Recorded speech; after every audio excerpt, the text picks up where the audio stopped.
Ya, usulan pembentukan pansus itu kemudian yang kemarin menjadi salah satu diskursus dalam rapat kerja antara Komisi 3 DPR RI bersama dengan mitranya PPATK di gedung DPR. Kita akan langsung bahas hal ini bersama dengan dua orang narasumber yang sudah bergabung bersama kami.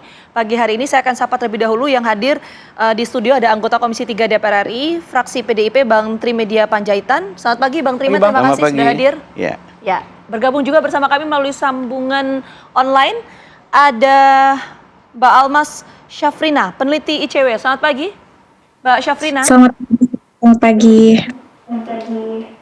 Oke, aman ya semuanya ya. Oke, saya mau ke Bang Trimet terlebih dahulu deh kalau gitu. Kemarin kan yang menjadi usulan salah satunya adalah rencana untuk pembentukan pansus ya Bang ya? Ya, Kita tapi kan itu saya kira tergantung nanti kita tanggal 11 April akan rapat dengan Menko Polhukam. Yang pertama menggulirkan isu ini, informasi ini, kemudian dengan Menteri Keuangan, sehingga bersama PPATK. Jadi tiga komponen ini, tiga lembaga ini kita satukan. akan bertemu begitu ya? Bertemu sehingga kita berharap apa yang disampaikan oleh PPATK kita konfrontir dengan Menteri Keuangan, yaitu yang harus mereka laksanakan. Kan pertanyaannya sederhana. Kalau kita lihat apa yang disampaikan oleh Pak Mahfud kan selalu menyampaikan kalau saya sudah bawa di rapat, kemudian saya sudah berkali-kali mengingatkan kepada institusi penegak hukum, nggak jalan, saya buat aja di Twitter. Kan itu ininya. Sama seperti ini juga. Ini kan bagi kita juga blessing ya. Dari kasus Mario, kasus Ulan, kemudian ada ini gitu loh. Nah kemudian Pak Mahfud disitulah punya kesempatan langsung nge-tweet bahwa bukan hanya 500 miliar dari jaringan pegawai pajak Ulan itu gitu loh. Tapi ternyata ada 300 triliun. Cuman kemudian yang kelihatannya gelagapan kan PPATK-nya. Bagaimana menjelaskan itu? Padahal menurut Pak Mahfud kan itu sudah terjadi dari 2009. Dan kemarin juga confirm bagi KPK, menurut PPATK itu juga sudah mereka laporkan 2009.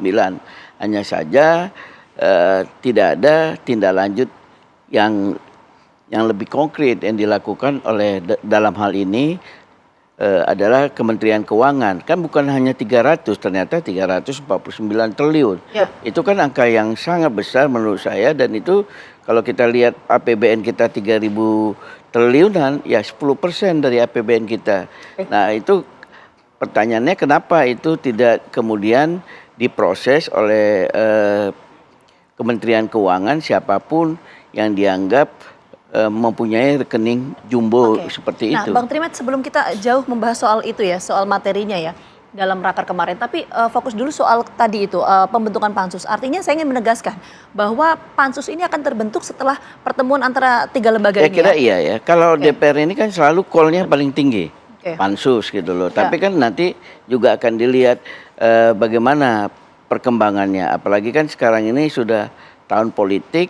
Ya kalau seandainya kita menganggap ini penting sekali, ya tentu kita lakukan. Apalagi kalau dari informasi dari PPATK kemarin kan memang kelihatannya angka yang besar ini juga tidak terlalu banyak melibatkan orang. Ya. Ternyata beberapa orang yang memang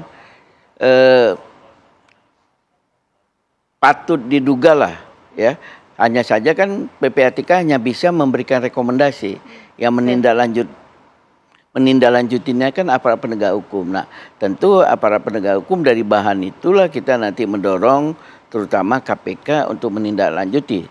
Karena tempo hari kan Deputi Pencegahan Pak Pahala Nenggolan menyampaikan itu belum ada sama kami bahan-bahan itu katanya. Nah itu yang juga harus segera diambil sama PPATK dan Pak KPK, kemudian KPK menindaklanjutin.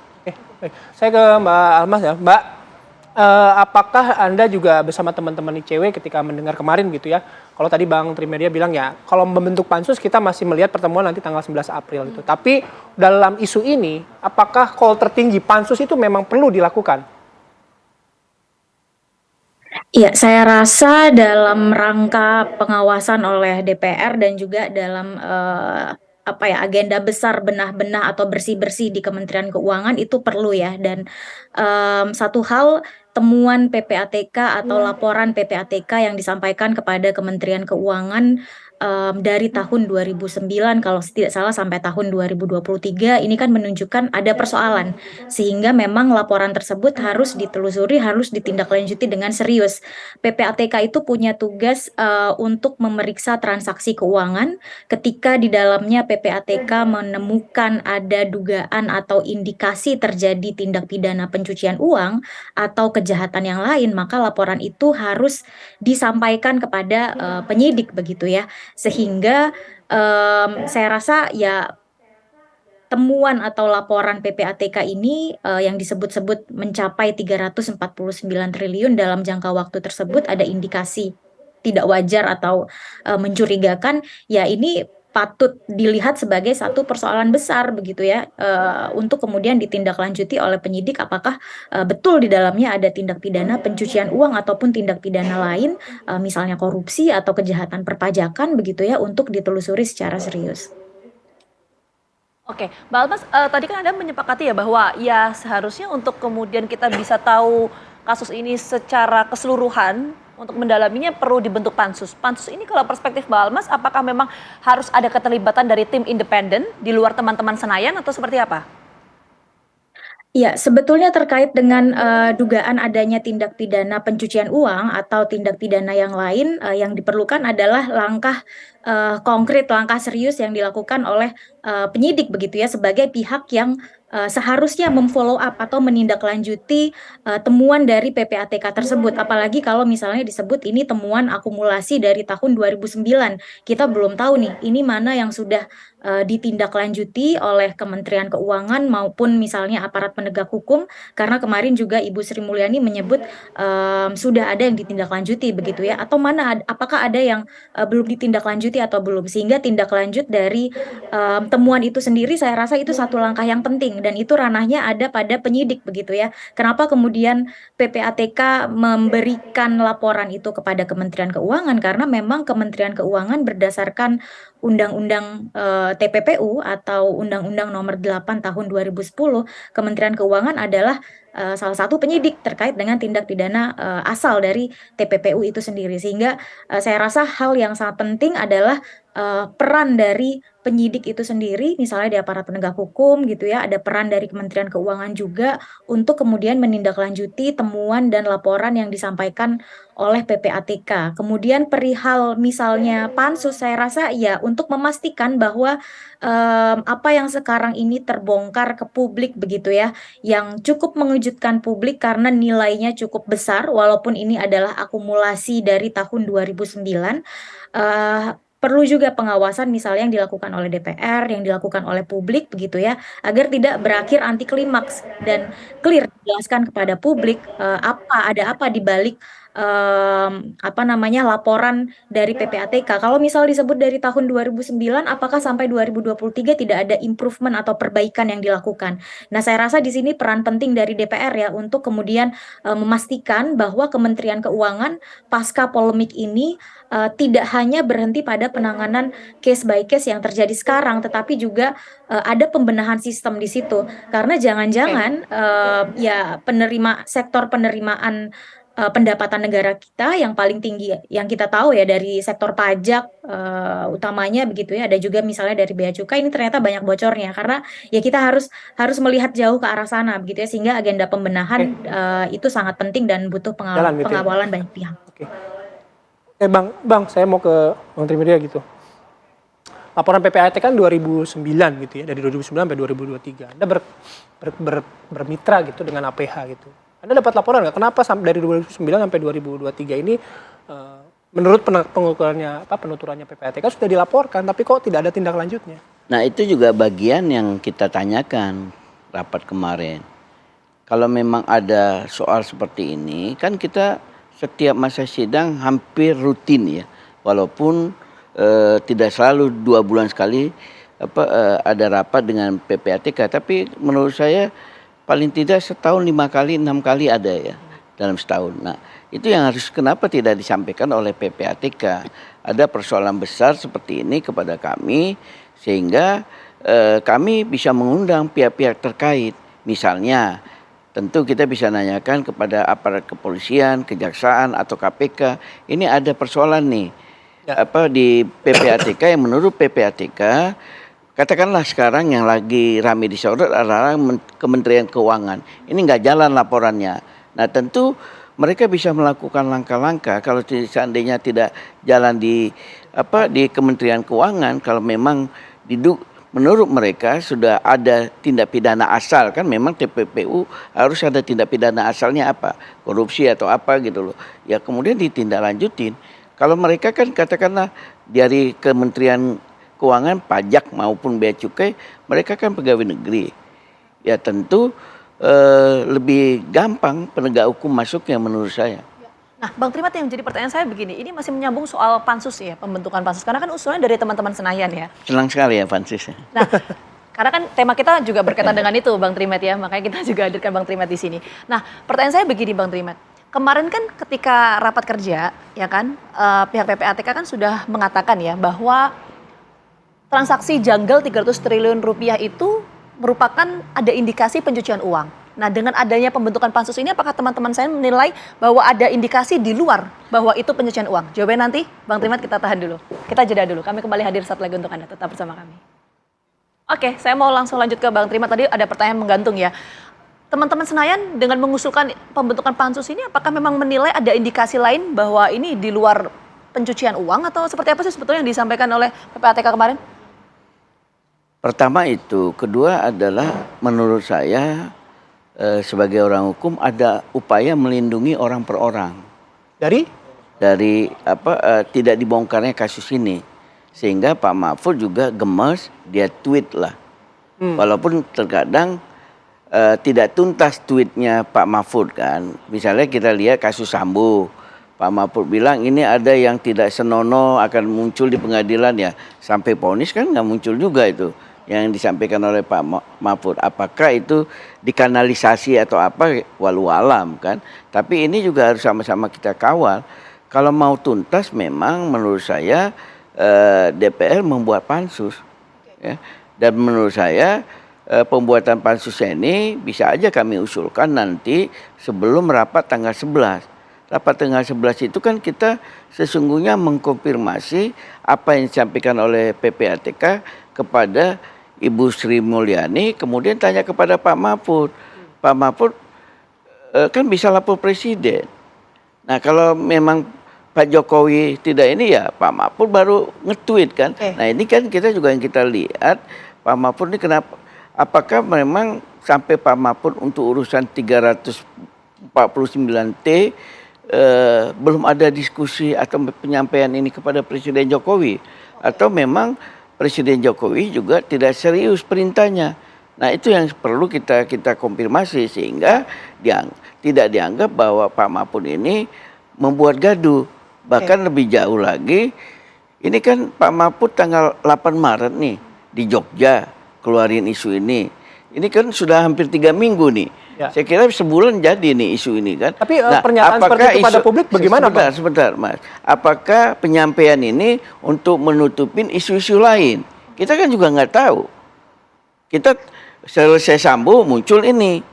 Teman-teman Senayan menilai ada bisa indikasi juga ada seperti itu. Oke, Bang Trimat, tapi sebelum kita sampai ke sana, tadi ada 2 poin sih, tapi saya fokus dulu. Misal tadi Bang Trimat mengatakan soal apa yang disampaikan Pak Mahfud dan PPATK itu apakah sudah dikomunikasikan ke Presiden atau belum. Tapi sebetulnya dengan tupoksi tim Kemenko Polhukam dan PPATK untuk menyampaikan informasi itu ke publik, apakah sudah sesuai tupoksi kalau menurut DPR? Kita berlebihan Pak Mahfud menyampaikan ini kan urusan internal pemerintah.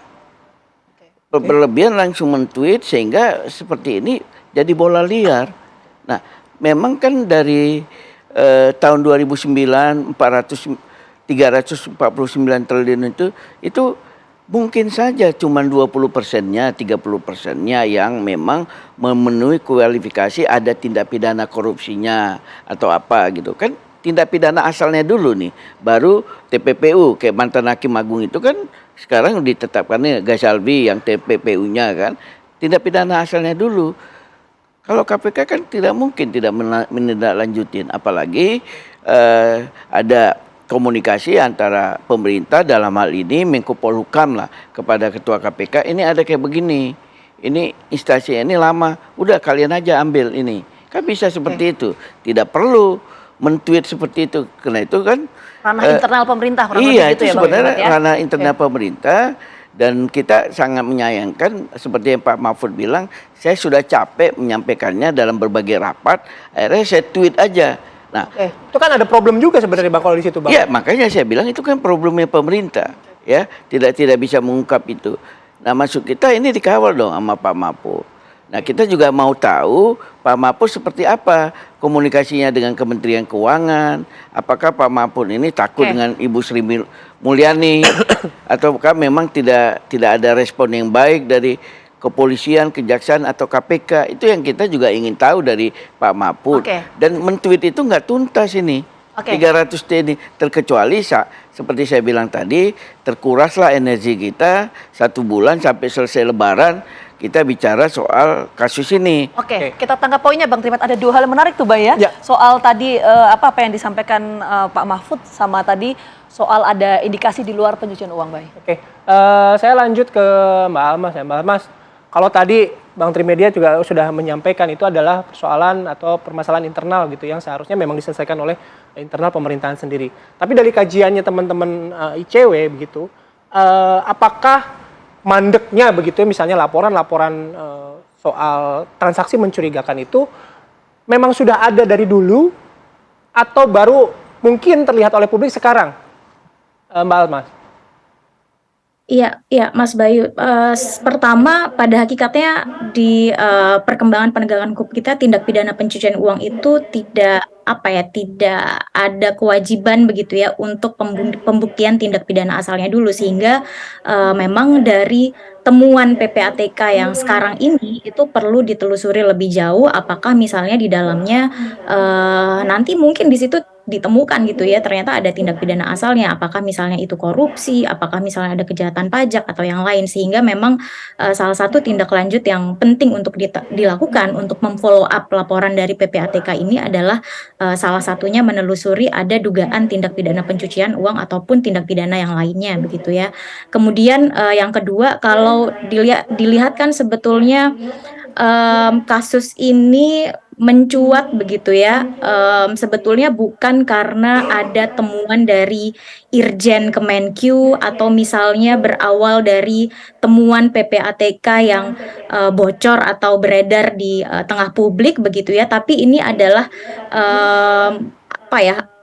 bola liar atau kelanjutan begitu ya dari kasus yang awalnya adalah penganiayaan yang dilakukan oleh anak pejabat di Kementerian Keuangan. Baru di situ banyak terbongkar polemik di dalam Kemenkyu, termasuk misalnya dugaan adanya harta yang tidak wajar, kemudian ada transaksi yang mencurigakan begitu ya, sehingga memang perlu kita pertanyakan juga bagaimana selama ini Kementerian Keuangan misalnya memonitor integritas dari karyawannya, melakukan pencegahan korupsi di dalamnya begitu ya. Kenapa kemudian terkesan di tengah publik itu langkah serius yang dilakukan oleh Kemenkyu ya setelah ada kasus yang terblow up di media yang menjadi sorotan publik begitu ya, di tengah sekarang mata publik itu semua ke Kementerian Keuangan terkait dengan adanya transaksi yang mencurigakan ataupun misalnya gaya hidup yang tidak wajar yang dipertontonkan oleh pegawainya, sehingga memang itu salah satu yang perlu kita pertanyakan juga ke Kementerian Keuangan, sehingga tadi di awal saya sampaikan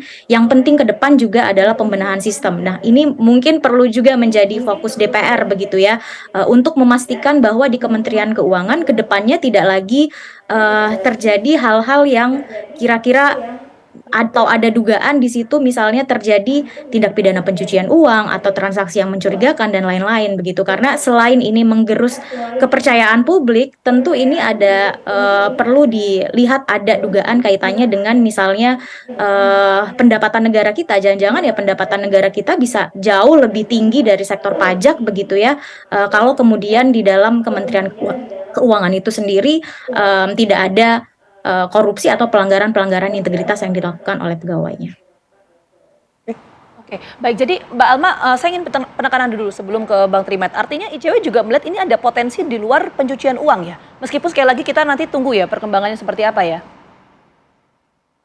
Iya, kalau melihat dari beberapa kasus yang sudah terungkap oleh aparat penegak hukum, misalnya kasus Gayus Tambunan begitu ya, kemudian juga kasus Angin Prayitno yang sangat menghebohkan publik pada saat itu, dan kemarin Ibu Sri Mulyani juga menyebut bahwa temuan atau laporan dari PPATK terkait dengan transaksi janggal 349 triliun ini kan juga ada di dalamnya kasus Gayus gitu ya, sehingga memang kita patut menduga atau ada dugaan di situ ya, ini tidak hanya terkait dengan pencucian uang, sehingga ya hal yang perlu dilakukan selanjutnya adalah menindaklanjuti dari laporan yang disampaikan oleh PPATK ini. Jangan-jangan memang bukan hanya indikasi tindak pidana pencucian uang, tapi ada tindak kejahatan yang lain yang perlu atau mungkin akan terbongkar ketika nanti dilakukan penelusuran lebih lanjut yang dilakukan oleh aparat penegak hukum misalnya, dan juga dilakukan oleh Kementerian Keuangan. Oke, kita tangkap Sehingga poinnya. menurut Saya mau ke saya Bang kurang Trimet tepat terakhir. atau terburu-buru kalau sekarang disebut oh ini tidak ada korupsinya dan lain-lain begitu ya. Karena tindak lanjutnya masih belum tuntas dilakukan oleh Kementerian Keuangan maupun Ya. aparat penegak hukum. Oke, kita tangkap poinnya. Saya mau ke Bang Trimet terakhir, Bang. Ada 2 poin yang ingin saya dalami. Yang pertama adalah soal tadi Bang Trimet mengatakan ada indikasi di luar pencucian uang. Itu indikatornya apa? Kemudian yang kedua, soal pernyataan yang disampaikan Pak Mahfud dan PPATK ini kan harusnya internal pemerintah saja. Nah, apa menurut Bang Trimet itu apa sih tujuannya menyampaikan itu ke publik? Ya kan pertama ini ada di lingkungan pemerintahan. Dalam hal ini Kementerian Keuangan. Kalau seandainya itu yang mempunyai, kalau dulu kan ada istilah rekening gendut ya, atau yang mencurigakan, karena kan transaksi di atas 100 juta kan itu dilaporkan oleh perbankan kepada PPATK. Nah disitulah PPATK melihat sesuai enggak dengan pendapatan orang tersebut. Kalau itu kan bisa dilihat, misalnya lah kayak bapaknya Mario ini memang pantas nggak atau memang dia dapat warisan.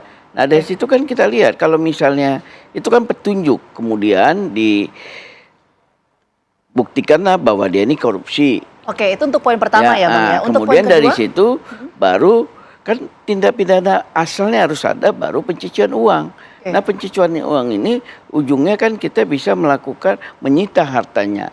Ya. Oke.